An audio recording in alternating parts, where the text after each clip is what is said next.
If my business burned down and I had to start my construction business from zero, from the ground, from its foundations, this is how I would do it. If you didn't know, before I started I Am Builders, I was part of growing a commercial construction business from $0 to $7 million a year in 2 years.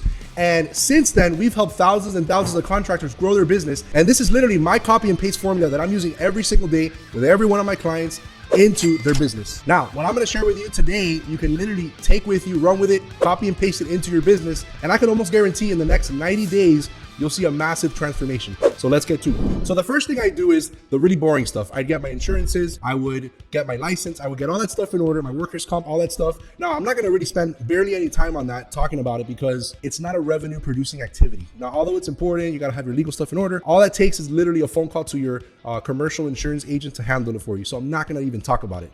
What I wanna talk about really is my secret weapon. It's called the master list. Now, if you haven't seen that video, the master list, this is actually how I came up with it. I used the master list to close a $500,000 project. It was a major interior renovation for an old hotel in city of Miami Beach. I closed that sale in 4 days using this strategy. And one of my clients, one of my coaching students, Matt Hensley from Arizona, has actually sold $20 million in contracts using the master list strategy. Now you might be thinking, what is the master list strategy? It's my secret weapon. It's actually the way that you find hidden gems stored inside of your network. It's the secret of secrets. So how do you do it? So what you're gonna do is, step one of basically building your business is gonna be creating your prospecting list. So I call it your master list. So what I would do is I go to my email and I go to my phone and I start going through all my contacts and all the people that I've ever emailed before, every single person that I've ever spoken to in construction. And believe it or not, if you've been in the business for even a year, you'll be surprised how many contacts you have. I'm talking about superintendents, foremen, project managers, owners, architecture firms, the secretaries, even the janitor. The idea here is that we're gonna start our first prospecting list of hot leads. These are people that know you, they've worked with you, they've done projects with you, and your very best clients are gonna be people that you've had trials and tribulations with. And if you've been in construction, you've probably had a lot of those because construction is not an easy business. So anybody who you've actually gone to work with, had some issues with, overcame those issues, those are gonna be your best and loyal clients. So now, how do you do it?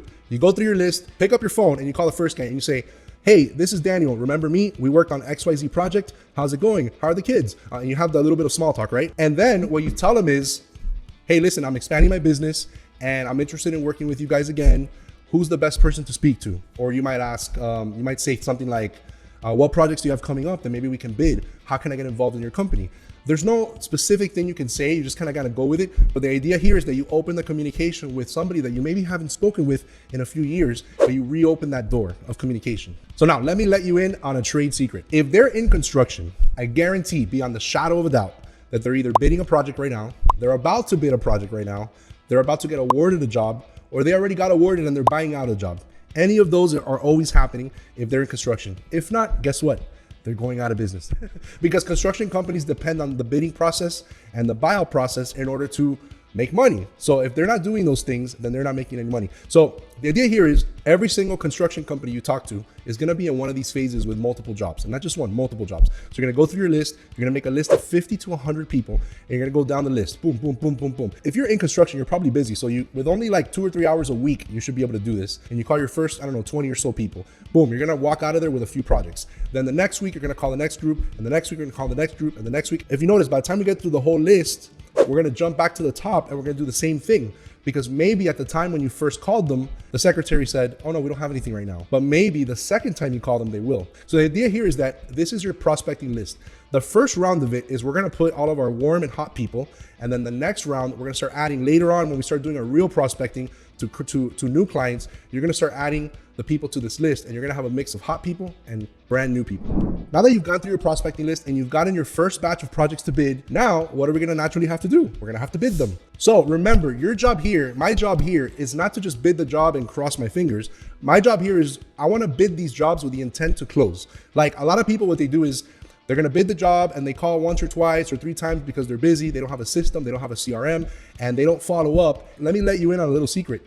Not following up is the quickest way to lose a project. Seriously, like if you don't follow up, just forget about it. Like don't even bid the job, because they're going to give it to somebody else. Now, what I'm about to share with you is my secret weapon that almost guarantees that I'm going to close a sale. I only bid packages. What is a package? A package is a group of trades that sequentially go together. So for example, framing, drywall, insulation, and paint, that's a great package. Or concrete demo, framing and drywall, that's another great package. Or you could even do as a subcontractor, you can bid on a full interiors package. So let them handle the MEPs, you can handle the full interior. And now here's the thing, there's this trend that's going on that I've noticed that general contractors, when they're doing like tenant build outs or specific projects, they like to award packages because a couple of reasons. One, they're gonna get better pricing from their subs because as a sub, you're gonna be able to negotiate better if you're gonna get multiple trades. And two, they're not gonna have to coordinate as many people. I remember back in the day when I was a superintendent, we used to have 15 to 20 trades. It was a nightmare. You would have to have 15 supervisors, 15 revisions, 15 sets of issues, 15 sets of problems, of permits, of a bunch of stuff, right? So the idea here is if a GC can hire you for 3 or 4 trades, and maybe they do the same thing for a couple of different trades, that's managing less people. So it's easier on them for management. Now, here's the cool thing. When I submit my proposals, I don't hide my secret. I actually put on the bottom of my proposal, I put in big, bold red letters, if multiple trades are awarded, a significant discount will be provided. I remember recently one of my clients, I was helping him close a sale. And I remember that I called the estimator and he told me, hey, we got the contract. The project manager, her name is Lori, go call her. So I call her and the first thing she said was, hey, I noticed that in the bottom of your proposal, it says that if we give you multiple trades that you'll give us a discount. What discount is that? And I said, let's talk about that. But you see, the idea is that the way I closed that job was it got her attention. She asked the question and it opened the door for negotiating. And literally it was like this, where are your numbers at? Boom, boom, boom. Hey, listen, if you give me multiple trades, I have more money to work with so I can give you a better discount. I don't need as much supervision. I don't need as much profit. I can actually drop my cost and give you a better deal than what you're getting right now. And boom, right away, she issued us a contract because I had a package. One of my clients actually based out of Texas, recently, he was about to win a retail store and the GC tells us, hey, your drywall number's good, your framing number's good, your paint and your flooring and acoustical ceiling number's good, but your demo number's too high. So I call him up and I say, Oscar, listen, let's get this job. So what we're gonna do is we're gonna cut all our profit off of the demo, and because it's not that much demo anyway. So we knocked out all the money from the demo. He broke even on the demo, but he made a significant profit. I think it was like 30 or 40% on everything else. And that's how we were able to win him that job. So actually to prepare your bid, let's backtrack a bit. You first have to prepare your takeoff and your estimate. So in our office, we use a program called PlanSwift to get all the measurements and the quantities. But at the end of the day, all these takeoff softwares, they all do the same thing. So there's no reason to invest tens of thousands of dollars. Maybe later when you need to make material lists and all that stuff and you have a bigger team and a bigger company. But at the end of the day, all you need is area, linear, and count tools. Literally, that's it. So like back in the day, you would have a set of plans and you would print them and you would get a highlighter and you would get your architectural scale and you would do all the measurements the old school way. Nowadays, we just basically have the same thing on the computer. So you can just measure the flooring, measure your walls, and you can have all the quantities there. And the second thing you're gonna wanna do is export it into Excel, and you're gonna wanna reference a cost database. So there's a bunch of cost databases out there. We use one from this company called Craftsman. It's called National Construction Estimator, and it gives us all of the prices of the labor and the materials and everything based on the zip code. But there are other ones you can use. There's Walker, there's RSMeans, and there's a bunch of them. And they pretty much all do the same thing. Eventually, you're gonna wanna build your own database because your crews are gonna be different than the standards. Your material prices are gonna be different than what these databases are giving you. There's fluctuations all the time. So you're gonna wanna make your own eventually. But to start off, we're gonna use these numbers as a starting point. And here's the disclaimer. Make sure that you make adjustments based on field conditions, because if the database says an 8-foot wall costs X amount to frame, you might be building a 10-foot wall or a 15-foot wall or a 20-foot wall, and the cost per square foot goes up because you're gonna need a scissor lift, the labor is gonna be slower. So these are all things you have to consider on the job. So don't just take those numbers at face value. By the way, at the end of this video, I'm gonna share with you a way that you can get access to my estimating template, the same one that we use every single day, and my proposal template, the same one that I use to close a $4.2 million hospital new construction project. But you got to stay tuned to the end of the video. Now, the next thing I'm going to do after I prepare my estimate and I prepare my proposal and I write those big red bold letters on the bottom about the discount, the next thing I'm going to do is I'm going to send it to my client in the form of a PDF, and right away I'm going to call them and make sure they received it. Because the worst thing that could happen is that I spent all this time prospecting and all this time preparing my proposal and it ends up in their spam. It's the worst. Or it could have gotten lost in the avalanche of emails that they get every single day. These guys get tons and tons and tons of emails, probably 1,000 emails a day. So it's very easy that your stuff could get lost in their email. And once I do that, and once I confirm that they got it, I'm gonna go on recon and relationship mode. The idea here is that we're gonna stay updated on the job, simultaneously building relationships with our clients. So what does that mean? There's this period, once you submit a proposal, it's about 3 to 6 months that nothing happens on a project.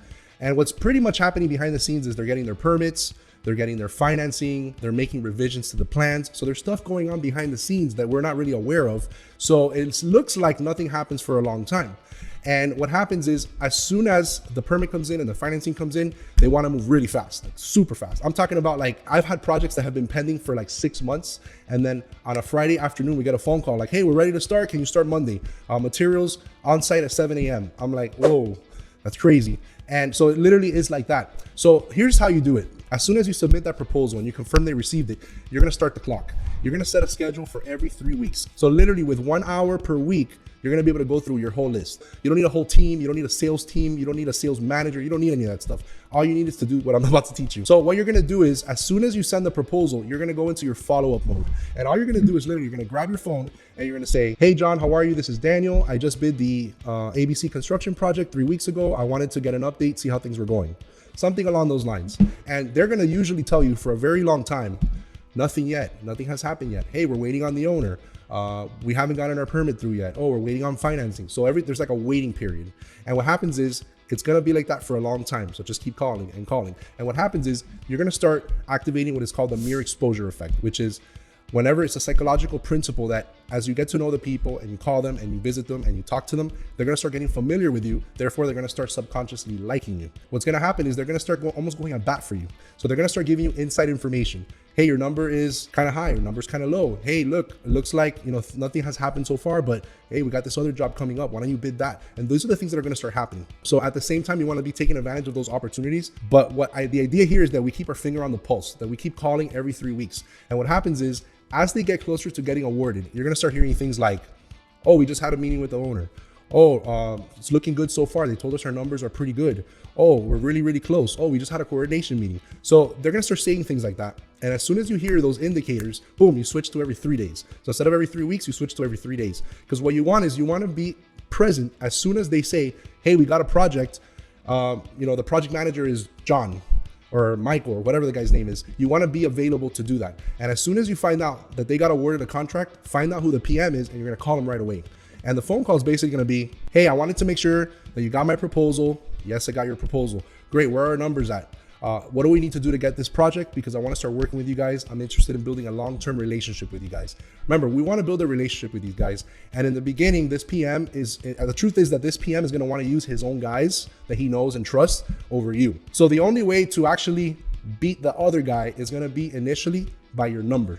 So you're going to want to negotiate that number as best as you can. And that's why you want to offer a package, because you'll have more money on the table to do that with. So now, if you use this process, you're almost guaranteed that you're going to win either a part of your contract or you're going to win the whole package. Seriously, like I don't want to say you're going to have a 100% success rate, because that doesn't exist, but you're going to close something. At worst, you're going to be building this solid relationship for the next job. The next thing you have to do is make sure you knock it out of the park, do a great job, and then just do it over and over and over.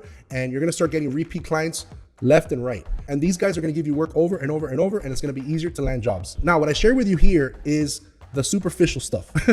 Trust me, there's a lot more where this came from.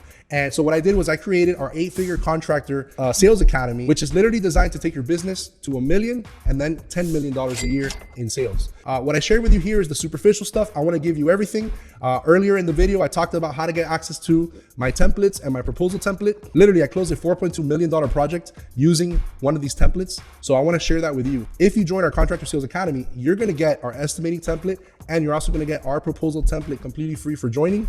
And you're going to get a bunch of other stuff, plus a free trial to join our program. So that's going to be in the description below. So click that link. Let's get you to your next $1 million.